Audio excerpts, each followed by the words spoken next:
Assalamualaikum warahmatullahi wabarakatuh. Bismillahirrahmanirrahim. Alhamdulillahi rabbil alamin. Wassalatu wassalamu ala sayyidina Muhammadin wa ala alihi wa sahbihi ajma'in.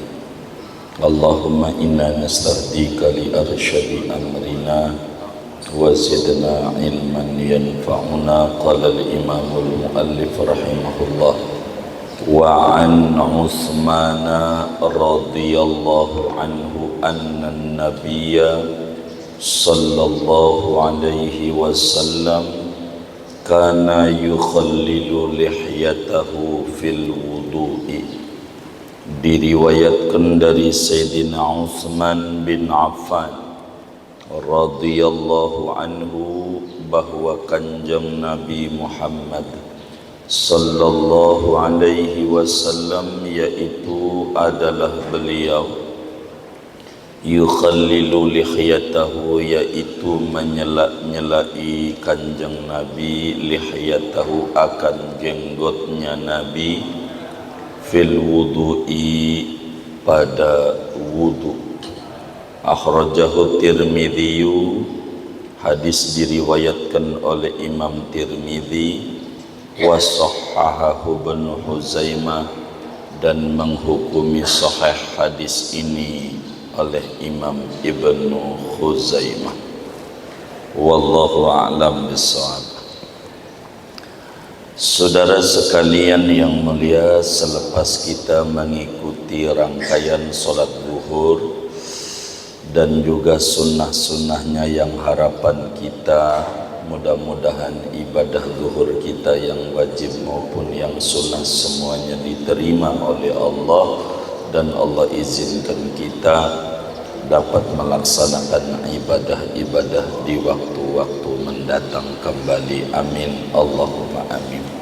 Kajian kita pada pertemuan ini berbicara tentang hukum menyela-nyelai lihyah, yakni jenggot di dalam berwudu. Hadis ini diriwayatkan oleh Imam Tirmidzi di dalam kitab sunannya. Ibnu Majah juga riwayatkan di dalam kitab sunannya.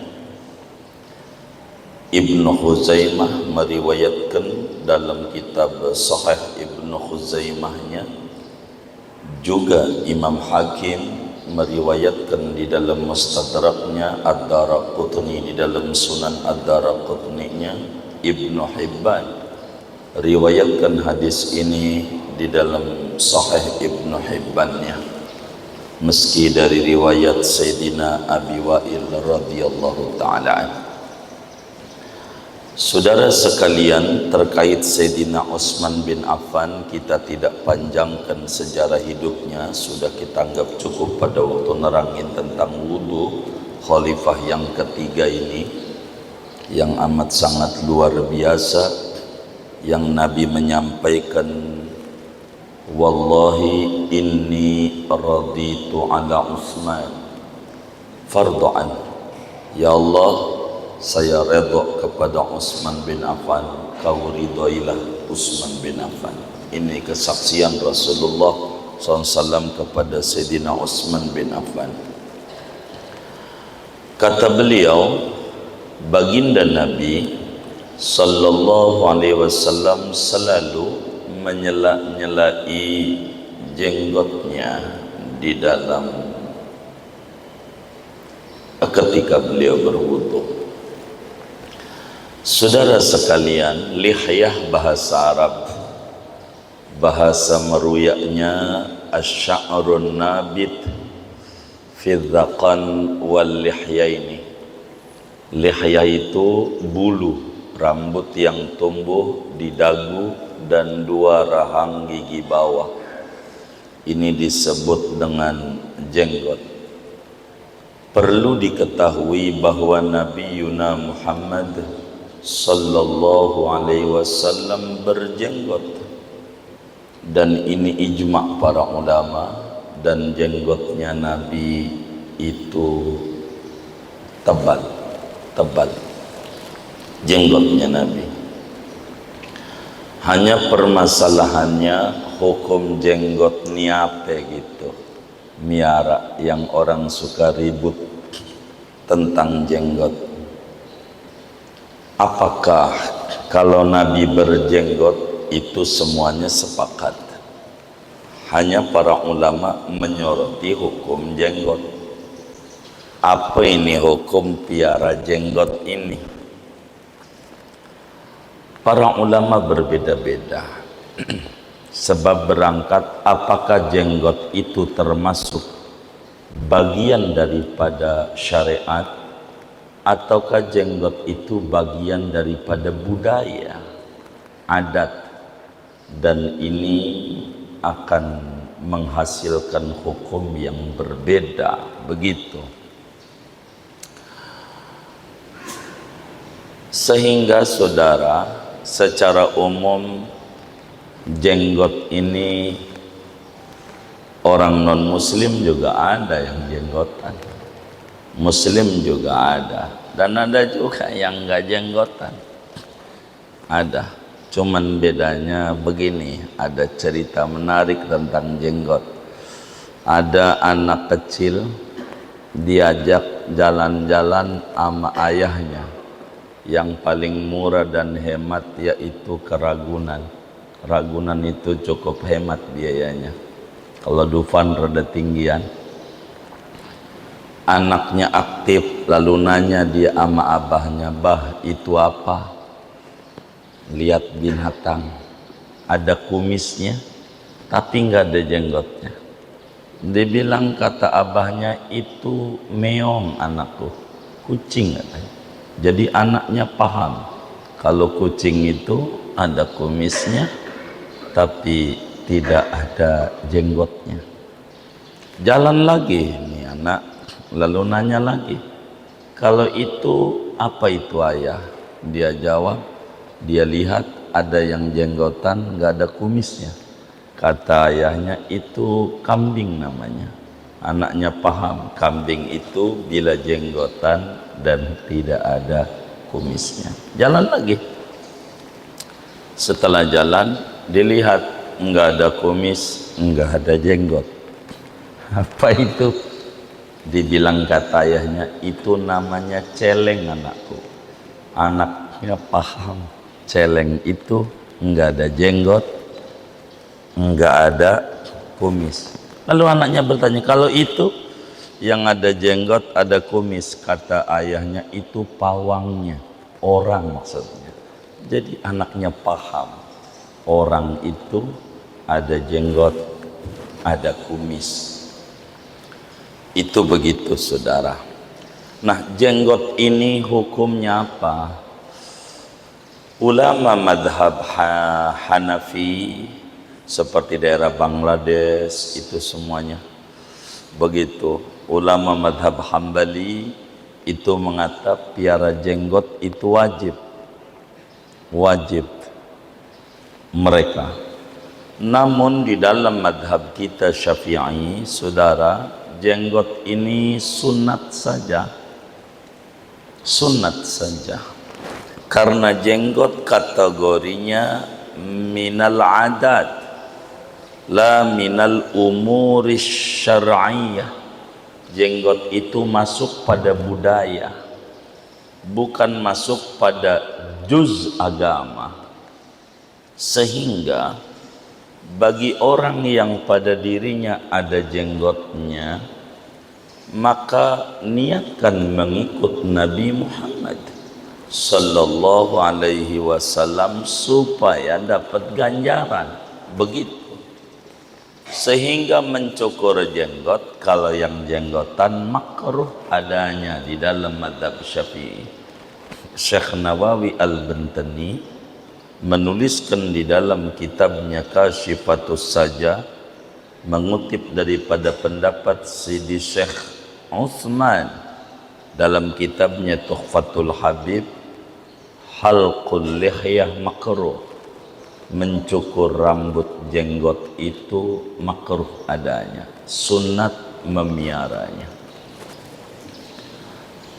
Karena itu saudara-saudara sekalian, hadis kita berbicara betapa Habibuna Muhammad sallallahu alaihi wasallam adalah pribadi yang punya jenggot, dan jenggotnya kanjeng Nabi itu tebal. Dan Nabi selalu dalam hadis ini kalau wudu menyela-nyela jenggot supaya air itu masuk ke dalam kulit. Dan Nabi kerjakan ini sebagai isbaghul wudu, memaksimalkan di dalam berwudu, dan mengajarkan kepada kita umatnya. Sehingga saudara-saudara sekalian, begitu banyak faedah yang bisa kita ambil dari hadis yang kita bedah pertemuan ini. Yang pertama, betapa Nabi Yuna Muhammad sallallahu alaihi wasallam adalah seorang laki-laki yang berjenggot dan jenggotnya tebal. Yang kedua, dari hadis ini kita bisa ambil betapa Nabi mensyariatkan kepada kita umatnya yang laki tulen disuruh kalau wudu takhlil, menyela-nyelai jenggot. Dengan apa caranya? Ada dua ini caranya menyela-nyelai jenggot. Yang pertama, dengan jari kanan dari bawah begini. Ini yang paling afdol. Kalau jenggotnya tebal, disela-selai. Kalau jenggotnya tebal. Kedua, dengan ngambil air sesudah wudu basuh wajah 3 kali. Ambil air, ditempelin di jenggot, diginiin biar masuk. Itu Sayyidina Anas bin Malik, seperti hadisnya ada di dalam Sunan Abu Dawud dengan hadis yang sahih. Sayyidina Anas bin Malik radhiyallahu ta'ala an menyatakan, kana Rasulullah sallallahu alaihi wasallam idza tawaddo'a akhadha kaffan min ma'in fa'adkhalahu tahta hanakih fa khallala bihi lihyatah wa qala hakadha amaroni rabbi. Kata Sayyidina Anas bin Malik radhiyallahu ta'ala an, Rasulullah sallallahu alaihi wasallam manakala berwudu mengambil seciduk air, lalu dimasukkan di sini airnya, lalu disela-selai sama Nabi, dan Nabi bilang seperti inilah Allah suruh kita dalam berwudu. Yang ketiga saudara, kita berbicara tentang rambut. Secara umum rambut itu hukumnya saudara ada 3. Tanpa kita ngomongin jenggot, bulu yang ada di badan kita ini terkait hukum agama ada 3 hukum. Karena ada yang tebal, ada yang tipis, itu bulu. Yang pertama adalah wajib hukumnya menyiram rambut, bukan luarnya saja tapi dalamnya juga. Ijma seluruh ulama, kudu sampai pada akar-akar rambut. Yang mana yang kayak begini? Pada waktu mandi junub. Mandi junub kita wajib rambut itu disela-selai. Nabi itu begini-begini dulu, begitu, supaya nyampe di akarnya, baru disiram. begitu sampai nyampe di akarnya. Ndak boleh satu helai pun rambut sampai akar enggak kena air. Sampai Sayyidina Ali mendengar cerita Rasulullah sallallahu alaihi wasallam ada orang masuk neraka gara-gara satu helai rambut yang enggak kena air saat mandi junub. Maka Sayyidina Ali bin Abi Thalib musuhin betul rambutnya. Bila tumbuh kerok lagi. Maka sehari-harinya Sayyidina Ali bin Abi Thalib botak. Itu Sayyidina Ali. Saking rambut ini bahaya kalau nggak kena air. Jadi kalau bab mandi, rambut itu kudu kena air dari atas sampai akarnya. Itu wajib adanya. Yang kedua, tidak wajib menyampaikan alat bersuci ke akarnya. Enggak wajib. Pada bab tayamum, kalau kita tayamum, saudara, tayamum itu mengusapkan debu ke wajah dan dua tangan. Ini enggak disuruh oleh agama. Kalau tayamum, saudara, ambil saudara begini-begini supaya debunya nempel masuk ke dalam, enggak juga begitu. Karena tayamum ini adalah toharah darurah, sekedar aja, nggak mesti kudu kayak begini-begini kayak air, tidak. Yang ketiga, berbicara tentang wudhu. Kalau berbicara wudhu, wajib hukumnya menyampaikan air sampai akar-akar rambut, dengan catatan bila rambutnya tipis, bila jenggotnya tipis, maka bukan sekedar luarnya doang, tapi dalam-dalamnya beserta kulit-kulitnya. Sebab di dalam surat Al-Maidah ayat 6 Allah subhanahu wa ta'ala menyatakan, ya ayyuhalladzina amanu idza qumtum ila sholati faghsilu wujuhakum. Wajah itu wajib dibasuh, termasuk apa saja yang ada di wajah. Sebab mimba bima la yatimmul wajib illa bihi fahuwa wajib.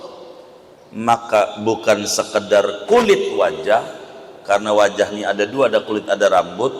Bila tipis, maka luar dan dalamnya kayak alis, sehelai aja nggak kena air nggak sah. Bila tipis, namun bila tebal, ada dua ini yang tebal dan ini kajian kita. Bila tebal seperti jenggot dan bewok, maka tidak wajib sampai akarnya, hanya sunat saja supaya air mengenai kulitnya. Sunat kalau tebal. Jadi yang wajib kalau tebal luarnya aja. Kalau tebal, lebih kayak jenggotnya Usama bin Laden, tahu nggak? Kayaknya temennya tahu itu. Jenggotnya tebal. Apa itu tebal, apa itu tipis? Standarnya balik kepada adat. Karena agama tidak memberikan standar. Bila kulitnya kelihatan tipis, kalau ngobrol. Bila kulitnya nggak kelihatan, tebal. Itu namanya standar tebal dan tipisnya jenggot. Maka bagi yang jenggotnya tebal, sesudah wudhu wajah ini 3 kali, udah ada 3 kali begitu kena air, maka ambil air masukin dari sini kalau tebal, supaya dalamnya kena. Dan ini yang dikerjakan oleh Nabi Yuna Muhammad sallallahu alaihi wasallam. Sebab wudhu itu adalah pintu awal untuk berjumpa dengan Allah ketika sholat. maka wudhu ini harus disertai adab-adabnya. Nabi Sallallahu Alaihi Wasallam mengajarkan adab wudhu. Bila orang itu jenggotan dan jenggotnya tebal, sunnat hukumnya ditakhlil, disela-selai pakai tangan kanan dan dari bawah, pakai tangan kanan dan dari bawah. Sehingga apa hukum takhlilul lihyah ini, saudara? Pada akhirnya ulama membagi jenggot itu ada tebal dan ada tipis. Bagi yang jenggotnya tipis, saudara, wajib hukumnya dalam